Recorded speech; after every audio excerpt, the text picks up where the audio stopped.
Hey everybody, Teri Wellbrock here. Very excited to share the news that I have finally released the 3 courses through the Hope for Healing Academy. So if you visit academy.teriwellbrock.com, that's academy.teriwellbrock.com, Teri, just one R, Wellbrock. And information is there. That's the landing page on all 3 of the courses, the 1 day, the 10-day, and the 30-day. And these courses are jam-packed with information on ACEs science, hope science, resilience, coping skills, healing strategies. And I'm just thrilled to have it out there. The beta testers gave me such incredible feedback, very supportive, loved the courses. So thanks for checking them out and sharing it with others and spreading the word. I so very appreciate the support and hope that we can connect and you find a hand to hold with me along your healing journey. So, all right, now for the show. Welcome, everybody, to the Healing Place podcast. I'm your host, Teri Wellbrock. Very excited to have with me today Dr. Sharon Grossman. I'm going to read this bio from Podmatch. So another wonderful Podmatch connection. I know I've been talking about that on air. So Dr. Sharon Grossman is the founder of the Exhausted to Extraordinary Method, a 3-step method to unblock your mind, reshape your thinking, and return the joy to your work in 90 days. As a psychologist, coach, and author of the international bestseller, The 7E Solution to Burnout, Dr. Sharon works with 6-figure executives, entrepreneurs, and professionals in high-stress industries who are struggling with anxiety, overwhelm, and burnout. She shares tips and strategies as a keynote speaker and on her weekly podcasts, Optimize Your Life and the Women in Medicine Badass Radioshow. Visit her at drsharongrossman.com. So welcome, Dr. Sharon. Thank you so much for having me. I'm excited to be here. Absolutely. And we were chatting it up beforehand about all the amazing stuff, one that you're doing. And I'm so impressed with 2 podcasts. It's a lot, but Yeah. I feel like it's good work. Yeah, for sure. And one of the things that I had said before hitting record was just how this show is growing, and I'm just being inundated with requests to come on by people to really shine the light of hope. But I just think there's such a great need. So one, I just want to thank you for the work that you're doing to help guide others along their journey Thank you. because it's really, really needed. Yeah, I find like especially now with COVID, Yeah. burnout has been exploding all over the map. And what's so fascinating about this for me, Terry, is that prior to COVID, people always said they wanted to work from home and they thought that was the dream. And now that people are working from home, they are burning out in droves.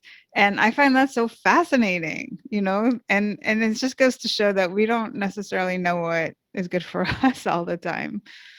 Yes, I'm witnessing it, and I hear people talk about it all the time. It's almost as if they're working harder now, Yeah. without taking those lunch breaks or not taking those that moment to step away from the desk. Um, yeah, Yeah, for or sure. just because they work from home, it's everything starts to blend. So there's no end to your work day. You just work as long as emails are coming in and the phone's ringing and there's text messages or whatever the case may be. It's just like it's become part of your life. So if before there was any sort of work-life balance, you would, even for people who would like come home and continue to work, at least there was a change of scenery.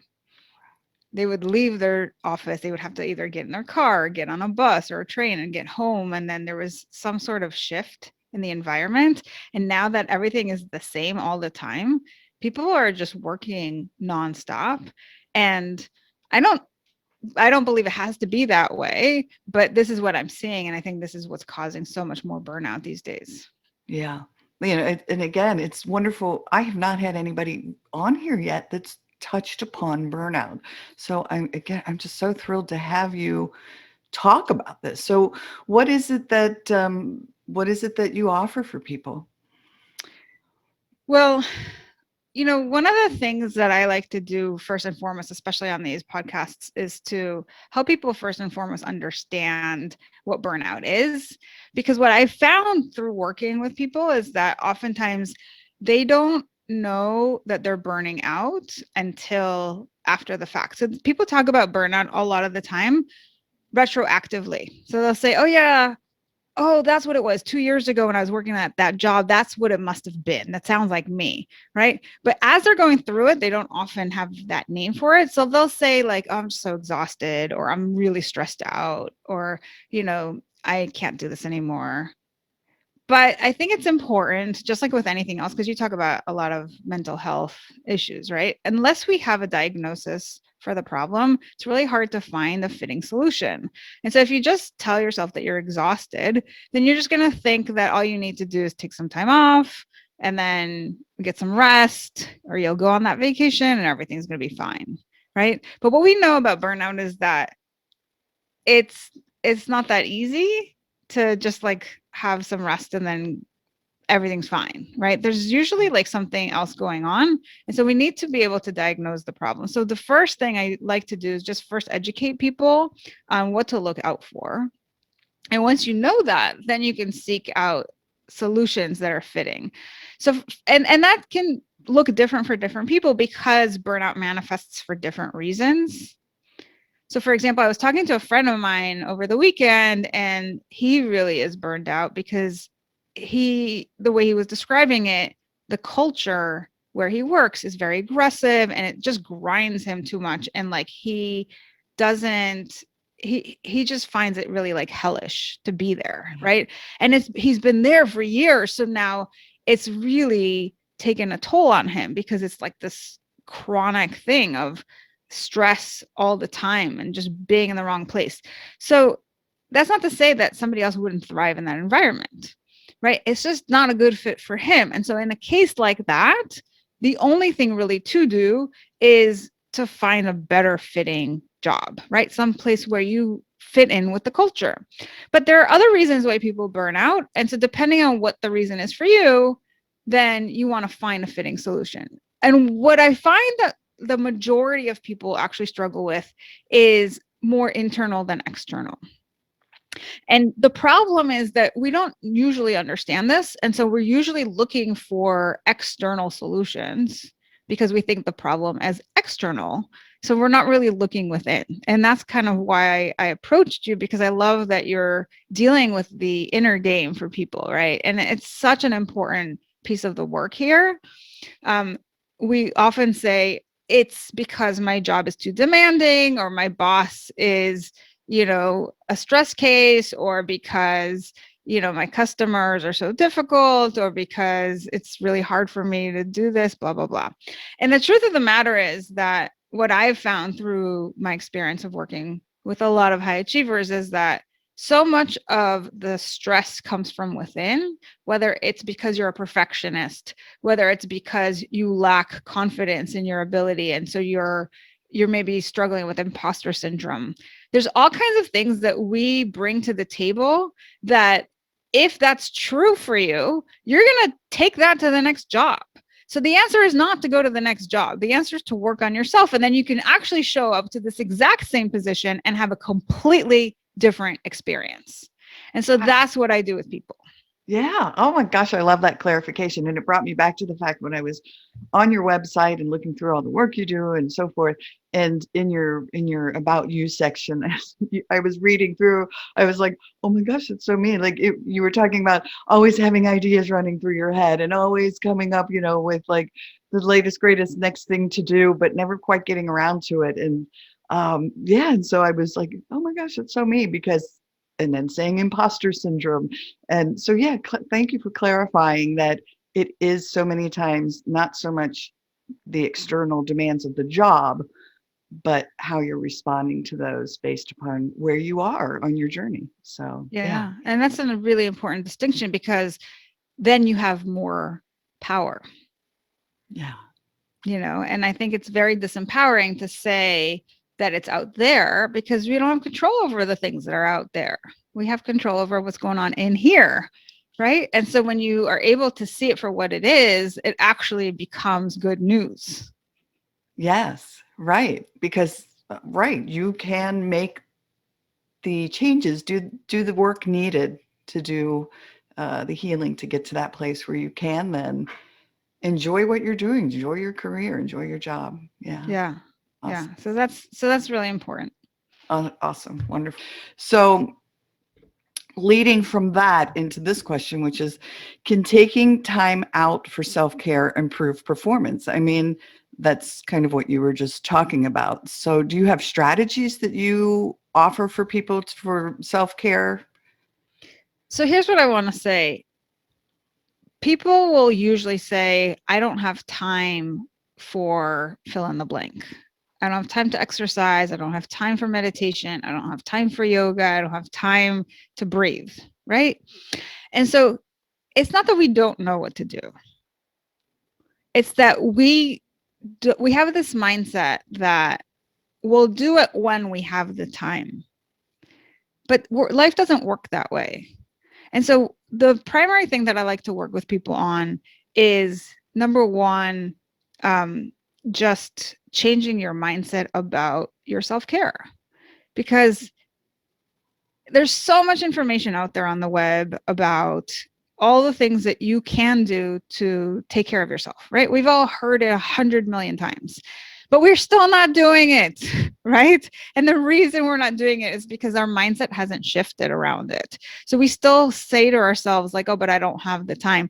And so really it's about saying to yourself, I make the time, right? So I have to do this for myself, because when I do that, and there's been like so much research that shows this, that when you actually engage in self-care, you like 10x your results, right? Like you improve your performance, because now you have more energy, your concentration goes up, you're sharper, you're more focused, you have more motivation. Like all the things that you need to perform at a high level happen as a result of, first and foremost, engaging in self-care.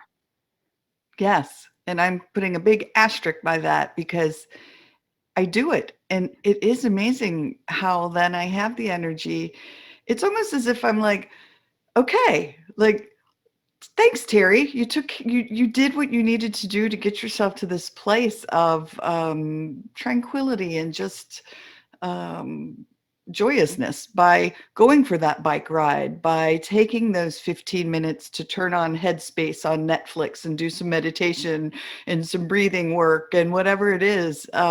Yeah, I mean, it really, really, really, truly does make a difference in how I then approach the rest of my job, my soul work, whatever it is that I'm doing.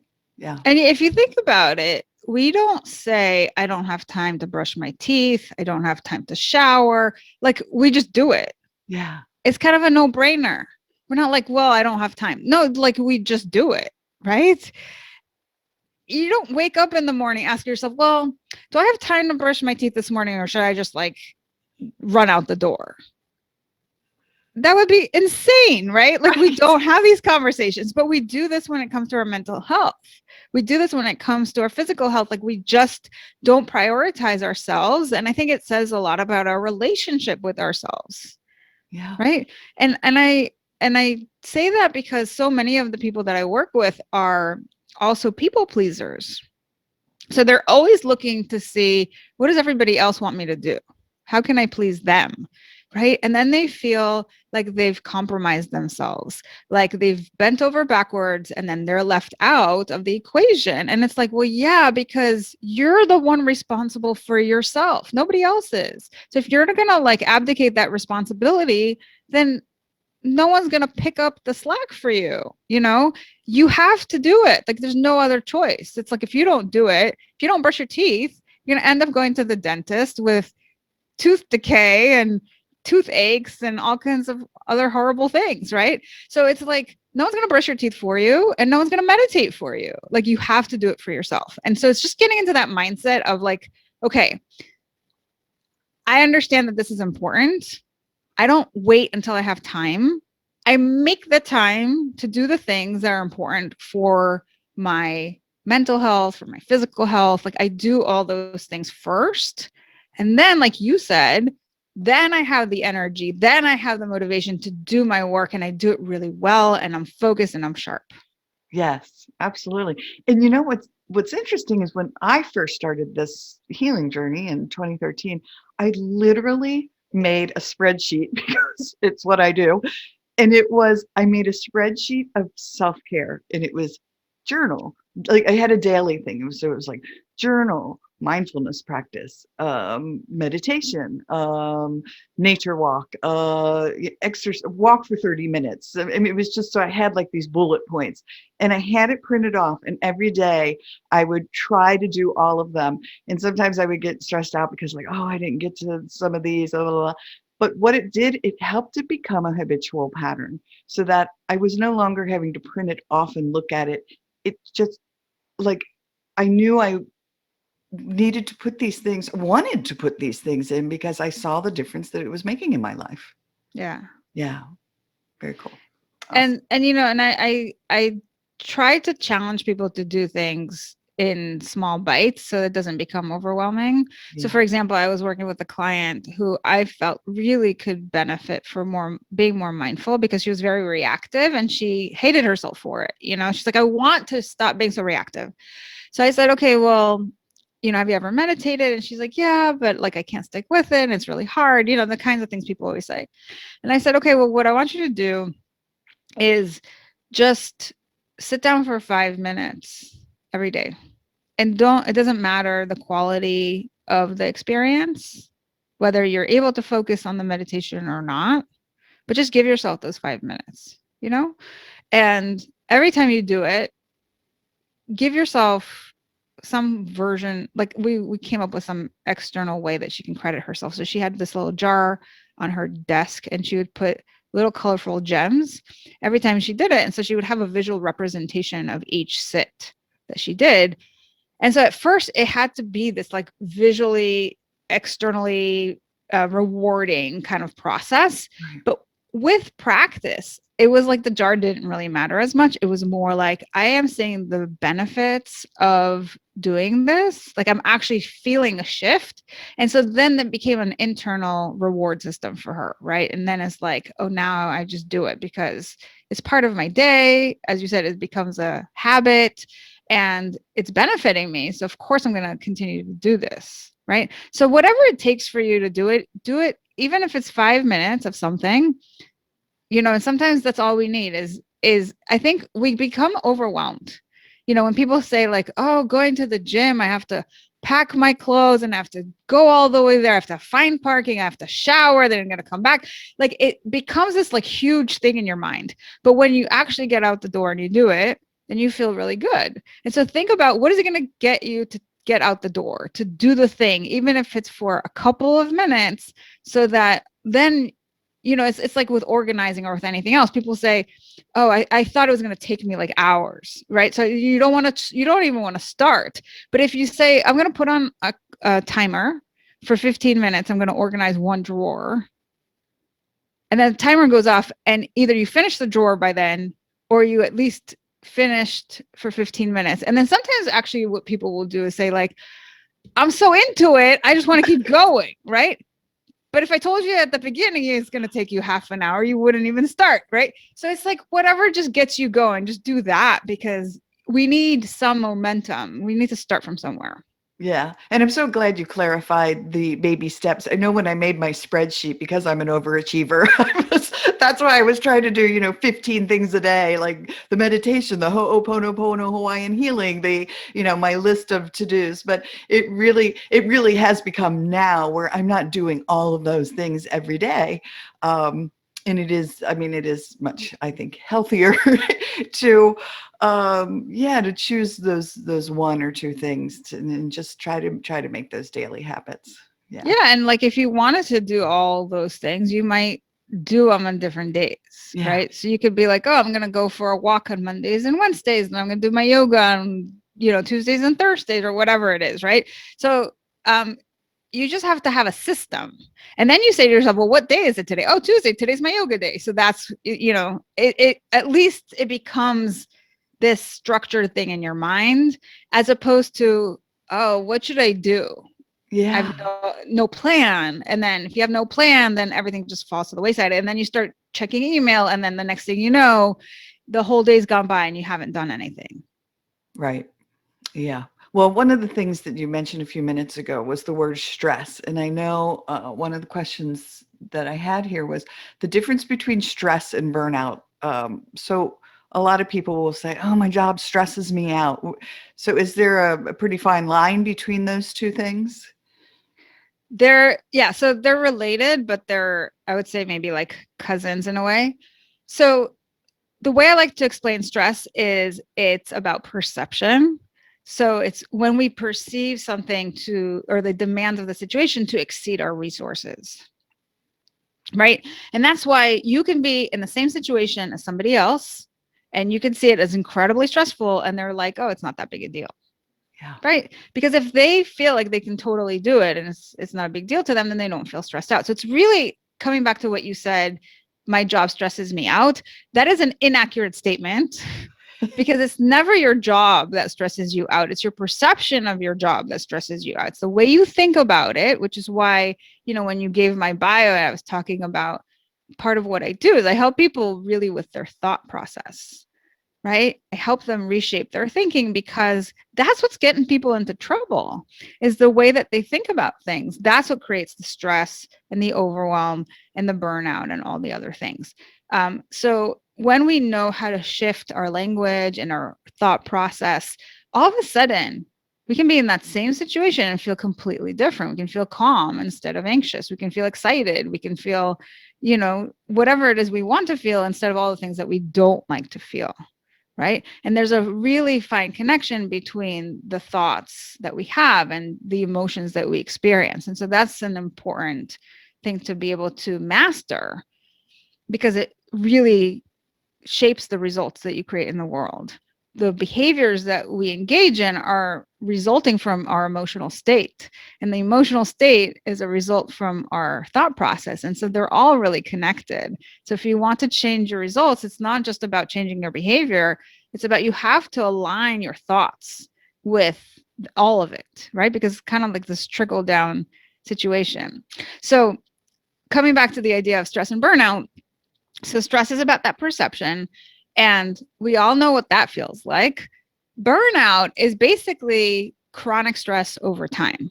So we can all basically deal with stress when it's acute, because then it is really about just taking a vacation or taking a break, and then we can regroup. But because burnout is about chronic stress, we really have to approach it quite differently. And that requires us to really make some bigger shifts, right? And like I said, with my friend, it might be that he has to look for a completely different job because if it's a bad cultural fit, then nothing's really going to help him in that case, other than finding something that is a better fit. But for most people, I would say it really is about going through some of these processes that I outline in my book that really help you become more in control of your mental state, your emotional state, all of those things that contribute to the problem, because we said it is really internal for the most part. So even when your job is demanding, how can you, and even that statement alone is a thought. My job is demanding is a thought, right? So how can you engage with your job on a different level? So that's one way of doing it, right? Sometimes we become overwhelmed when, as I said, we don't have confidence in our work, when we aren't managing our mind very well. And so we're easily distracted. And so things take a lot longer than they otherwise would. So a lot of it is really managing your mind. So much of this is managing how you engage. It's about how you think. It's about how you feel. So if you're not feeling confident, what can you do to increase your confidence? Like so much of that stuff makes a big difference in your experience at work. And so that's really the stuff that I want people to know how to do. And then unfortunately, Teri, they don't teach you this. Right. not in school. And, some jobs hopefully are investing in some trainings for people, but a lot of this is not stuff that people have really come across or have been really conditioned to think like this or have been trained in how to do these processes. And so we're doing the best we can with Yeah, what we got, and sometimes that's not working, it's not enough. And so that's where I'm like trying to come in and give people some more resources and skills. I love it. My daughter is a freshman in high school, and I was so thrilled to see an email come from the principal a couple of months ago. As a matter of fact, I responded to him thanking him for, I mean, having this. But they've Hmm. created, because of COVID, a room in the school that, and I forget the actual name of it, so I won't try to guess what it is, but it's a space for students to go to Mm. and they can do some meditation. They have like things that they Oh, can that's tune into music to. awesome. They have some yoga stuff. They have, so it's just this like, it's like a healing space or just a calming space that they can go to. I think there's puzzles in there and there's Mm, some mindfulness stuff that they can just to bring themselves down. And I said, you don't understand the gift you are giving these kids. that's huge. I mean, truly, just even if it's not necessarily being taught to them, I mean, I would hope that eventually they'll all be taught, hey, utilize this space because here's what it's going to do for you. But at least it's available. So, yeah, that's cool. It's beautiful. I'm Yeah. glad to hear that. Yeah, me too. Can Awesome. you imagine if they had that in the workspace? I know, right? Right? Yeah. I mean, a lot of places have a workout facility now, or they'll offer a yoga class or whatever. But yeah, to have a space like that would just, oh my gosh, just be so Put amazing. headphones on and just listen to music, do puzzles, like Right, revolutionary, really. right. Yeah, back in the 90s, I want to say like early 90s, one of my best friends from high school, we happened to be working at the same insurance company together. I mean, this was really was like back a long time ago. And so we said during breaks, oh my gosh, let's play some cards, like play 500 or whatever. So we would sit in the break room. Well, then we got in trouble for gambling at work, and we were like, we weren't gambling, we were like playing cards, but they took it away from us because they were, and I just always thought that was so funny because here we were just, relaxing and just, it was our break time and we weren't allowed to do it. So crazy. Yeah, and it's not like they gave you something alternative. They just Right. kind of took away the Right. one thing you had. So Yeah, and it it's wasn't like, we weren't gambling. There was no money involved. We were just playing a card game and engaging and relaxing yeah. as on our 15-minute break at that. Oh So wow. yeah, yeah. Well, I know a lot of the people who tune into the show have adverse childhood experiences, high ACE score. I know I myself do as well. Mhm. And so there's just always seems to be, until the healing work is done, this underlying current of anxiety and so forth. And so you talk about breaking the cycle of anxiety. What does that entail? Right. Well, as I said, the way that we think about things often creates our anxiety. Um, a lot of my clients tend to have thinking processes where they catastrophize. So they're always thinking about the worst thing that could possibly happen. And they spend a lot of time and energy focusing on the future, which is basically what anxiety is, right? It's like not something that's happening right now, but like what might happen later. And we saw that a lot with COVID, where people were like, I don't know what's going to happen. I don't know how long this is going to take. And like, there's so much uncertainty. And so we are looking for certainty and we want to be able to predict the future. And when we feel like we don't have control because we don't know, then we like spin out.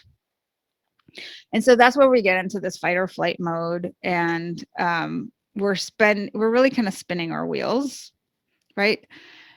And so one of the things that I work with people on when it comes to anxiety is to change how you think about things. And so I'll give you an example. I did this exercise with one of my clients. And this is one of the things that I teach people is he was a catastrophizer. He was incredibly successful, right? He was making so much money. He was in a very high position, and every day, irregardless of that, he would show up to work and have this fear of being fired. It didn't matter that he was there for 15 years. Nothing mattered. There was no evidence that would change this for him because he had some pre-existing beliefs. And I think when you talk about adverse childhood experiences, I think that's what happens is we have this programming that comes on board from a very early age. And then we kind of like take that with us for the road for the rest of our lives. And even actually what I see with a lot of people like that is they actually are able a lot of the time, especially if you're a high achiever, to create amazing things for yourself, right? You're able to overcome the adversity that you experienced in life because you're so driven to create something different. You don't want to re-experience that forever. And so he was able to do that. However, the mindset hadn't changed. The belief system hadn't changed. So even though you're able to create the results, you're, as we said before, like it's really important for your thought process to align, right? And when it doesn't, that's where you're experiencing all this anxiety because you're like, yeah, but what if I lose it?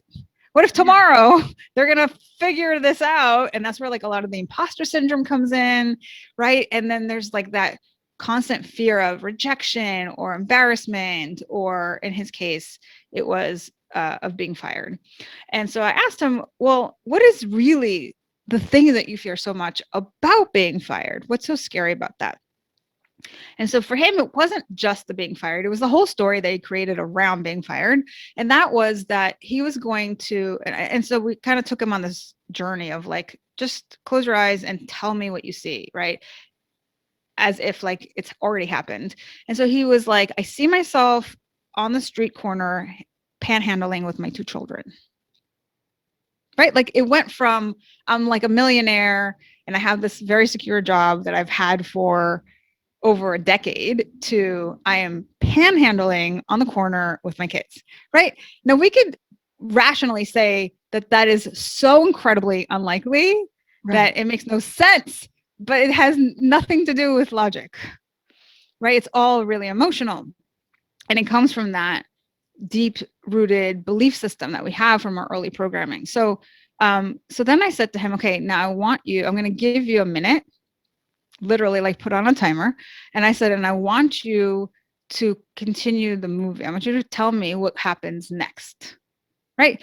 One of the things, Teri, that happens is when we catastrophize is we kind of reach this climax in the movie and then the movie shuts down. It's like we're on that street corner panhandling and that's all we see. Like that's where the movie ends. It's like the end. And it's like, that's not where it ends. Right? So you have to continue the movie. So I said, I want you to figure out what you're going to do next. I'm going to put on a timer. And I have to tell you, this is what he came out with. He said, and this took him actually less than a minute to figure out, is that he said, I could probably make calls to about 7 different people that would hire me on the spot for another job. And that was the end of it. Like as soon as he realized that, right? Then he's like, okay, well, if my worst fear is that I lose this job, then I could like have these 7 people I can call and get another job. Then I don't have to panhandle on the street with my kids. Right? Like it was that simple. So I think sometimes it's just like being able to shift out of this mindset that keeps us stuck in that anxiety because we're stopping the movie at that point and we're not kind of continuing the story of like, and then what would I do? Right? It's like, no, I would just be panhandling and that's awful. That truly, and I'm not kidding around, and you can listen to my other 190 episodes, is one of the most brilliant things I've heard on the show yet, because I used to be that person of always catastrophic thinking, and I will still, just because of my history, will occasionally find myself going down that road. Now I have things in place that I'll stop it and redirect, but I've never gone with finishing the movie. Oh my gosh, I cannot wait. I can't wait till another catastrophic thought pops into my head, because I really do want to try it and take it there, because, oh my gosh, I love that so much. Thank you. Thank you. Yeah, you're welcome. So I think that, what I try to do is I try to teach people powerful ways to challenge their mind, to get out of their habitual way of thinking about things, because that's what creates all this drama in our life. Yeah. Right? It's not all the things out there. It's really like all the stories that we tell ourselves, which stems from all of our beliefs and from our early childhood experiences. And I think it's really important work. And then people who want to go even deeper, one of the other offerings that I have is to help people really reprogram their subconscious mind so that those beliefs aren't even there dominating the movie anymore. So it's like, if you want to believe that you are whatever, fill in the blank, like confident, and that you can do whatever it is, and that you don't want to feel anxious anymore, that those beliefs have to change. And so there's a way for us to do that work so you can have lasting results. Right. And I really find that is so transformative for people.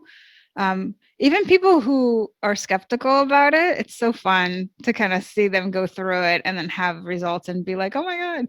Because what happens is, so much of this is subconscious, right? We're not really fully aware of all the stories that we tell ourselves and all our belief systems, but it's there. And it drives all of our results, all of our behaviors, everything.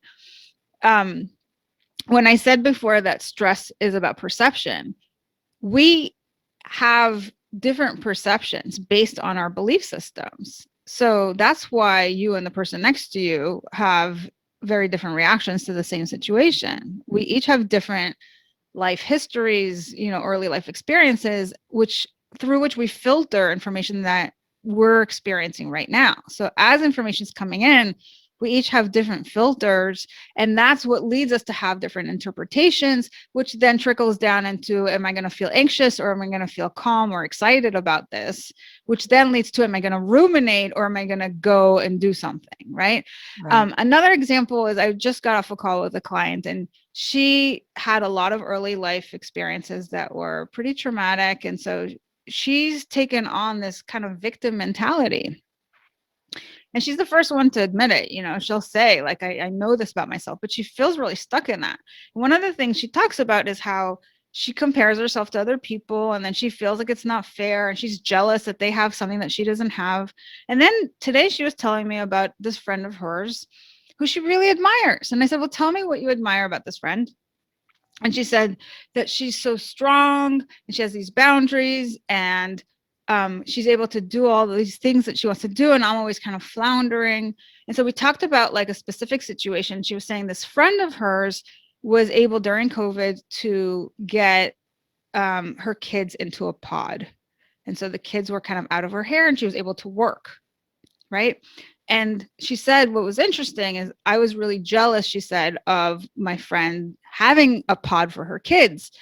But then she added, which was the most important piece, is that the friend created the pod in order for her kids to have that. And so it's not about like, I'm jealous that she has it, but it's like, go out and create it, because that will help you do what you need to do, right? If you want to have that time for yourself, you have to create the circumstances and not wait for somebody to like hand it to you, right? Because it's not always going to be available. Right. And that's the difference between feeling like you're a victim and being a go-getter, is like, you have to think creatively, and you have to take advantage of, the situation, rather than wait for a handout, or feel jealous, or feel like, be passive, really, right? And so this is such important work, is like working on yourself and getting to those new mindsets and believing that you can do the things. And so one of the things, I had her do was, I said, take your friend and ask yourself, what would she do in this situation? And she was able to immediately just come into a completely new way of thinking, right? Whereas when she thinks about it from her perspective, she's doing it the same way she's always done it, where she feels she becomes passive, she feels really jealous and all this kind of stuff. And so all of a sudden she's like, I asked her, if your friend was in your shoes, what would she do? What would your life look like? What would she be doing differently? And she was able to say, well, she would, make time, she would do this, she would do, like, she would like able to really delineate exactly what it would look like. And so I was like, you know what? Just for now, use her as a role model in your mind so that you can keep coming back to that question. What would she do? How would she handle this? And that can give you some inspiration of how to do things a little bit differently until you catch up with yourself, and you're able to kind of embody that, and you don't need to look outside. Like, sometimes that's helpful to have that. Yeah. Another brilliant suggestion. And I love it. Thank you. So you mentioned, these are offerings that you have. So you have an offering for guests listening to the show today to obtain from you as well, right? Well, one of the things, so, my book is called The 7E Solution to Burnout. And so for people who want to coach themselves, I like to offer the book as something that they can kind of sort through and do it themselves. But what I've also found is that sometimes with burnout, it's really hard for us to find the motivation to sit and read a book and fill out it comes with a workbook and all this stuff. So for people who are kind of into that, I commend you and I encourage you to go forth and do that for yourself. For people who want a little bit more hand holding, or people who are maybe more visual, right? I created a 7-day challenge, which is my free gift to your listeners, which is basically every day you're going to get a really short video. It's about 10 minutes or less. And it goes through one of the 7 E's in my book. And you have an introduction to kind of the entire system, and you have an exercise for the day. So every day you're really doing a little bit of work. And so between the video and the exercise, I would say you want to plan for about 15 to 20 minutes over the course of a week, and really put yourself through that. If you're struggling right now, I want to offer that to you because it can really jumpstart your healing process and get you more into the mindset of like what it would take for you to thrive in your current situation. So I'll just share, if people are interested in that, it's 7dayburnouchallenge.com. And I know you said you'll share that link with them in the show notes so they can easily access it. So thanks. Yes, absolutely. Yeah. Be sure to check show notes and you'll find it. And then if I put this out on Media Blasts, I'll put that link in there as well. So awesome. Wonderful. Awesome. All right. So how do people connect with you, find you? So I've made it really easy, just all in one place, one-stop shop. And that's on my website. So drsharongrossman.com. I've got some other free offerings on there, including I've got a webinar. So people who are interested in learning more about these mindset shifts to get out of burnout, that's available there as well. There's a link to my book. There's a link to signing up for a free consultation call with me. So all the things are from that one page. Wonderful. All right. Well, I could sit and go through all of these questions with you and that much more. So yeah, I'm just so glad we've been able to touch on some of these wonderful points. And thank you for sharing your brilliant insights and beautiful light of hope. Thank you so much for having me. And I'm glad it was helpful. Yes, absolutely. All right. Well, everyone, thank you for joining us today on the Healing Place podcast. And remember, until next time, be gentle with yourself. Thanks. Bye-bye. Hey, everybody. Teri Wellbrock again. Just wanted to thank you for listening to the episode today and remind you to visit my website as well as the academy.teriwellbrock.com for the courses. But if you go to my website, teriwellbrock.com, you can sign up for my monthly Hope for Healing newsletter, which is also jam-packed with information and strategies and blog pieces and guest blog pieces and links to shows. And just a great space for, again, healing and hope strategies. My daughter is a teenager and she loves Office Ladies podcast. So we've been listening to that driving in the car, because she's just learning to drive, and so she likes to drive everywhere we go, and she'll turn on Office Ladies, and it's just been so awesome to listen to another podcast, and love listening to them talk about their sponsorships. So I thought I'm going to start talking about what it is I can offer to folks. So thanks for, again, being here and being a part of this healing space. I very much appreciate you. All right.